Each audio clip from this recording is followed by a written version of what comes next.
கர்த்தருடைய நாமத்திற்கு ஸ்தோத்திரம். ஒவ்வொரு நாளும் கேட்பதன் மூலம் ஒரு வருடத்தில் பைபிள் வாசிப்பை முடிக்க இந்த சேனல் உதவுகிறது. Please subscribe and support us. இன்றைய வேத பகுதி ஏசாயா அதிகாரம் 45. கர்த்தராகிய நான் அபிஷேகம் பண்ணின கோரேசுக்கு முன்பாக ஜாதிகளை கீழ்ப்படுத்தி ராஜாக்களின் இடைக்கட்டுகளை அவிழ்க்கும்படிக்கும் அவனுக்கு முன்பாக வாசல்கள் பூட்டப்படாதிருக்க கதவுகளை திறந்து வைக்கும்படிக்கும் அவனை பார்த்து அவன் வலது கையை பிடித்துக்கொண்டு அவனுக்கு சொல்லுகிறதாவது, நான் உனக்கு முன்னே போய் கோணலானவைகளை செவ்வையாக்குவேன். உன்னை பெயர் சொல்லி அழைக்கிற இஸ்ரவேலின் தேவனாகிய கர்த்தர் நானே என்று நீ அறியும்படிக்கு வெண்கல கதவுகளை உடைத்து இருப்பு தாழ்பால்களை முறித்து அந்தகாரத்தில் இருக்கிற பொக்கிஷங்களையும் ஒளிப்பீடத்தில் இருக்கிற புதையல்களையும் உனக்கு கொடுப்பேன். நான் என் தாசனாகிய யாக்கோபின் நிமித்தமும் நான் தெரிந்து கொண்ட இஸ்ரவேலின் நிமித்தமும் நான் உன்னை பெயர் சொல்லி அழைத்து நீ என்னை அறியாதிருந்தும் உனக்கு நாமம் தரித்தேன். நானே கர்த்தர், வேறொருவர் இல்லை.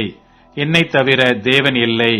என்னை தவிர ஒருவரும் இல்லை என்று சூரியன் உதிக்கிற திசையிலும் அது அஸ்தமிக்கிற திசையிலும் அறியப்படும்படிக்கு நீ என்னை அறியாதிருந்தும் நான் உனக்கு இடைக்கட்டு கட்டினேன். நானே கர்த்தர், வேறொருவர் இல்லை. ஒளியை படைத்து இருளையும் உண்டாக்கினேன். சமாதானத்தை படைத்து தீங்கை உண்டாக்குகிறவர் நானே. கர்த்தராகிய நானே இவைகளை எல்லாம் செய்கிறவர். வானங்களே, உயர இருந்து சொரியுங்கள். ஆகாய மண்டலங்கள் நீதியை பொழிய கிடவது. பூமி திறவுண்டு இரட்சிப்பின் கனியை தந்து நீதியும் கூட விளைவதாக.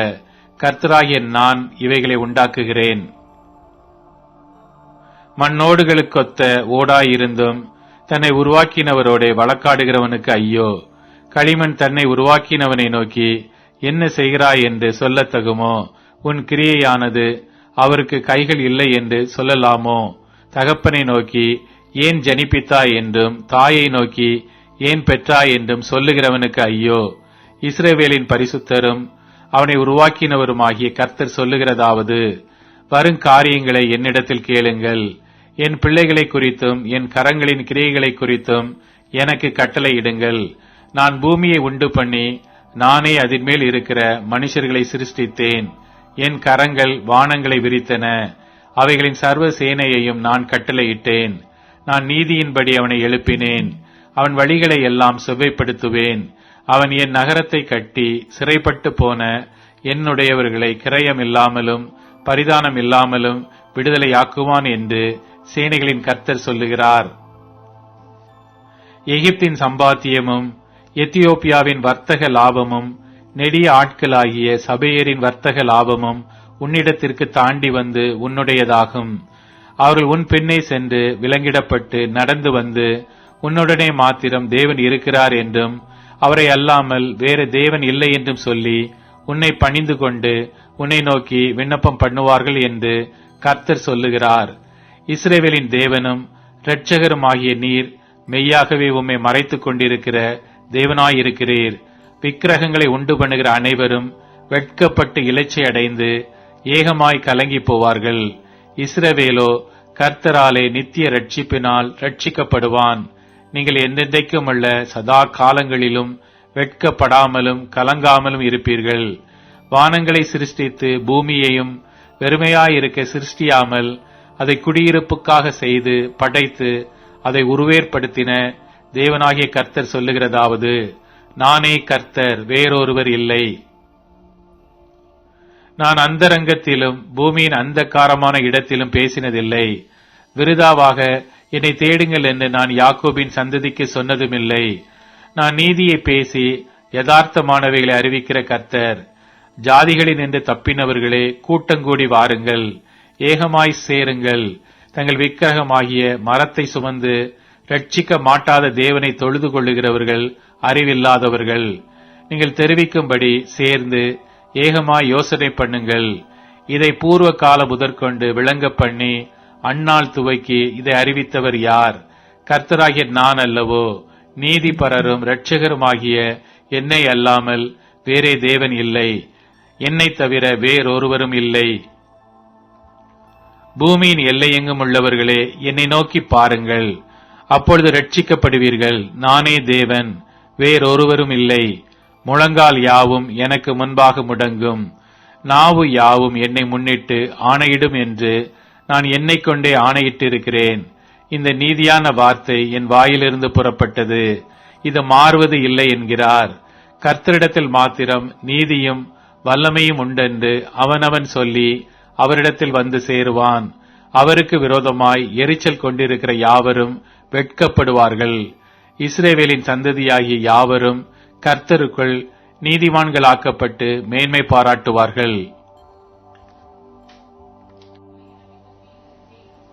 ஏசாயா அதிகாரம் 46. பேல் பனியும் நேபோ குனியும் அவைகளின் விக்கிரகங்கள் காட்டு மிருகங்களுக்கும் நாட்டு மிருகங்களுக்கும் சுமையாகும். நீங்கள் சுமந்த சுமைகள் இளைத்து போன மிருகங்களுக்கு பாரமாயிருக்கும். அவைகள் ஏகமாய் குனிந்து பணியும், சுமைகளை அவைகள் தப்புவிக்க மாட்டாது. அவைகள் தாமே சிறைப்பட்டு போகும். யாக்கோபின் சந்ததியாரே, இஸ்ரவேல் சந்ததியில் மீதியாகிய சகல ஜனங்களே, எனக்கு செவி கொடுங்கள். தாயின் வயிற்றில் தோன்றினது முதல் உங்களை ஏந்தி தாயின் கற்பத்தில் உற்பத்தியானது முதல் உங்களை தாங்கினேன். உங்கள் முதிர் வயது வரைக்கும் நான் அப்படி செய்வேன். நரை வயது மட்டும் நான் உங்களை தாங்குவேன். நான் அப்படி செய்து வந்தேன். இனிமேலும் நான் ஏந்துவேன், நான் சுமப்பேன், தப்புவிப்பேன். யாருக்கு என்னை சாயலும் சமமுமாக்கி யாருக்கு நான் ஒப்பாகும்படிக்கு என்னை ஒப்பிடுவீர்கள்? பையில் இருக்கிற பொன்னை கொட்டி வெள்ளியை தராசில் நிறுத்து தட்டானுடனே கூலி பொறுத்துக் கொள்ளுகிறார்கள். அவன் ஒரு தெய்வத்தை உண்டாக்குகிறான், அதை வணங்கி பணிந்து கொள்ளுகிறார்கள். அதை தோளின் மேல் எடுத்து அதை சுமந்து அதை அதன் ஸ்தானத்திலே வைக்கிறார்கள். அங்கே அது நிற்கும், தன் இடத்தை விட்டு அசையாது. ஒருவன் அதை நோக்கி கூப்பிட்டால் அது மறு உத்தரவு கொடுக்கிறதும் இல்லை. அவன் இக்கட்டை நீக்கி அவனை ரட்சிக்கிறதும் இல்லை. இதை நினைத்து புருஷராயிருங்கள், பாதகரே, இதை மனதில் வையுங்கள். முந்தி பூர்வ காலத்தில் நடந்தவைகளை நினையுங்கள். நானே தேவன், வேறொருவரும் இல்லை. நானே தேவன், எனக்கு சமானம் இல்லை. அந்தத்தில் உள்ளவைகளை ஆதி முதற்கொண்டும் இன்னும் செய்யப்படாதவைகளை பூர்வ கால முதற்கொண்டும் அறிவிக்கிறேன். என் ஆலோசனை நிலை நிற்கும். எனக்கு சித்தமானவைகளை எல்லாம் செய்வேன் என்று சொல்லி உராய்ஞ்சுகிற ஒரு பட்சியை கிழக்கில் இருந்தும் என் ஆலோசனையை நிறைவேற்றும் மனுஷனை தூர தேசத்தில் இருந்தும் வரவழைக்கிறவராயிருக்கிறேன். அதை சொன்னேன், அதை நிறைவேற்றுவேன். அதை திட்டம் பண்ணினேன், அதை செய்து முடிப்பேன். முரட்டு இருதயமுள்ளவர்களே, நீதிக்கு தூரமானவர்களே, எனக்கு செவி கொடுங்கள். என் நீதியை சமீபிக்க பண்ணுகிறேன், அது தூரமாய் இருப்பதில்லை. என் ரட்சிப்பு தாமதிப்பதும் இல்லை. நான் சீயோனில் ரட்சிப்பையும் இஸ்ரவேலுக்கு என் மகிமையையும் கட்டளையிடுவேன். கலாத்தியர் அதிகாரம் 1.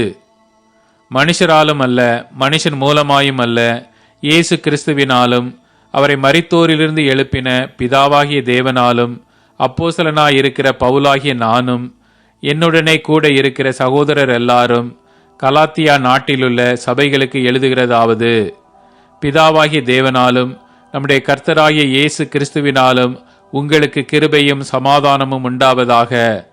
அவர் நம்மை இப்பொழுது இருக்கிற பொல்லாத பிரபஞ்சத்தினின்று விடுவிக்கும்படி நம்முடைய பிதாவாகிய தேவனுடைய சித்தத்தின்படியே நம்முடைய பாவங்களுக்காக தம்மை தாமே ஒப்புக் கொடுத்தார். அவருக்கு என்றென்றைக்குமுள்ள சதா காலங்களிலும் மகிமை உண்டாவதாக. ஆமேன். உங்களை கிறிஸ்துவின் கிருபையினாலே அழைத்தவரை நீங்கள் இவ்வளவு சீக்கிரமாய் விட்டு வேறொரு சுவிசேஷத்திற்கு திரும்புகிறதை பற்றி நான் ஆச்சரியப்படுகிறேன். வேறொரு சுவிசேஷம் இல்லையே. சிலர் உங்களை கலகப்படுத்தி கிறிஸ்துவனுடைய சுவிசேஷத்தை புரட்ட மனதாய் இருக்கிறார்களே அல்லாமல் வேறல்ல. நாங்கள் உங்களுக்கு பிரசங்கித்த சுவிசேஷத்தை அல்லாமல் நாங்களாவது வானத்திலிருந்து வருகிற ஒரு தூதனாவது வேறொரு சுவிசேஷத்தை உங்களுக்கு பிரசங்கித்தால் அவன் சபிக்கப்பட்டவனாயிருக்க கடவன். முன் சொன்னது போல மறுபடியும் சொல்லுகிறேன், நீங்கள் ஏற்றுக்கொண்ட சுவிசேஷத்தை அல்லாமல் வேறொரு சுவிசேஷத்தை ஒருவன் உங்களுக்கு பிரசங்கித்தால் அவன் சபிக்கப்பட்டவனாயிருக்க கடவன். இப்பொழுது நான் மனுஷரையா தேவனையா யாரை நாடி பூதிக்கிறேன்?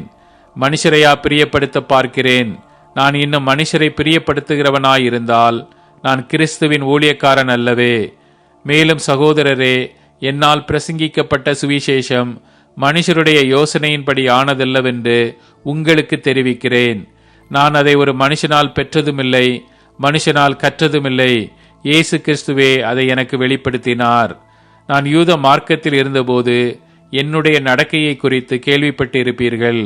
தேவனுடைய சபையை நான் மிகவும் துன்பப்படுத்தி அதை பாழாக்கி என் ஜனத்தாரில் என் வயதுள்ள அநேகரை பார்க்கிலும் யூத மார்க்கத்திலே தேறினவனாய் என் பிதாக்களுடைய பாரம்பரிய நியாயங்களுக்காக மிகவும் பக்தி வைராக்கியமுள்ளவனாயிருந்தேன். அப்படி இருந்தும் நான் என் தாயின் வயிற்றிலிருந்தது முதல் என்னை பிரித்தெடுத்து தம்முடைய கிருபையினால் அழைத்த தேவன் தம்முடைய குமாரனை நான் புற ஜாதிகளிடத்தில் சுவிசேஷமாய் அறிவிக்கும் பொருட்டாக அவரை எனக்குள் வெளிப்படுத்த பிரியமாயிருந்தபோது உடனே நான் மாம்சத்தோடும் இரத்தத்தோடும் யோசனை பண்ணாமலும் எனக்கு முன்னே அப்போஸ்தலரானவர்களிடத்திலே எருசலேமுக்கு போகாமலும் அரபி தேசத்திற்கு புறப்பட்டு போய் மறுபடியும் தமஸ்கு ஊருக்கு திரும்பி வந்தேன். 3 வருஷம் சென்ற பின்பு பேதுருவை கண்டு கொள்ளும்படி நான் எருசலேமுக்கு போய் அவனிடத்தில் 15 நாள் தங்கியிருந்தேன். கர்த்தருடைய சகோதரனாகிய யாக்கோபை தவிர அப்போஸ்தலரில் வேறொருவரையும் நான் காணவில்லை. நான் உங்களுக்கு எழுதுகிற இவைகள் பொய் அல்லவென்று தேவனுக்கு முன்பாக நிச்சயமாய் சொல்லுகிறேன். பின்பு சீரியா சிலிசியா நாடுகளின் புறங்களில் வந்தேன். மேலும் யூதேயா தேசத்திலே கிறிஸ்துவுக்குள்ளான சபைகளுக்கு முகமறியாதவனாயிருந்தேன். முன்னே நம்மை துன்பப்படுத்தினவனே தான் அழிக்க தேடின விசுவாசத்தை இப்பொழுது பிரசங்கிக்கிறான் என்பதை மாத்திரம் அவர்கள் கேள்விப்பட்டிருந்து என்னை பற்றி தேவனை மகிமைப்படுத்தினார்கள். சங்கீதம் அதிகாரம் 82. தேவ சபையிலே தேவன் எழுந்தருளி இருக்கிறார். தேவர்களின் நடுவிலே அவர் நியாயம் விசாரிக்கிறார். எதுவரைக்கும் நீங்கள் அநியாய தீர்ப்பு செய்து துன்மார்க்கருக்கு முகதாட்சணியம் பண்ணுவீர்கள்? சேலா. ஏழைக்கும் திக்கற்ற பிள்ளைக்கும் நியாயம் செய்து சிறுமைப்பட்டவனுக்கும் திக்கற்றவனுக்கும் நீதி செய்யுங்கள். பலவீனனையும் எளியவனையும் விடுவித்து துன்மார்க்கரின் கைக்கு அவர்களை தப்புவீங்கள். அறியாமலும் உணராமலும் இருக்கிறார்கள், அந்தகாரத்திலே நடக்கிறார்கள். தேசத்தின் அஸ்திபாரங்கள் எல்லாம் அசைகிறது. நீங்கள் தேவர்கள் என்றும் நீங்கள் எல்லாரும் உன்னதமானவரின் மக்கள் என்றும் நான் சொல்லி இருந்தேன். ஆனாலும் நீங்கள் மனுஷரைப் போல செத்து லோக பிரபுக்களில் ஒருவனைப் போல விழுந்து போவீர்கள். தேவனே எழுந்தருளும், பூமிக்கு நியாய தீர்ப்பு செய்யும். நீரே சகல ஜாதிகளையும் சுதந்திரமாக கொண்டிருப்பவர். இப்போது tune in, Spotify, Amazon music மற்றும் யூடியூப் மியூசிக் ஆகியவற்றில் நமது பைபிள் 365 சேனல் கிடைக்கிறது. ஃபாலோ பண்ணுங்க.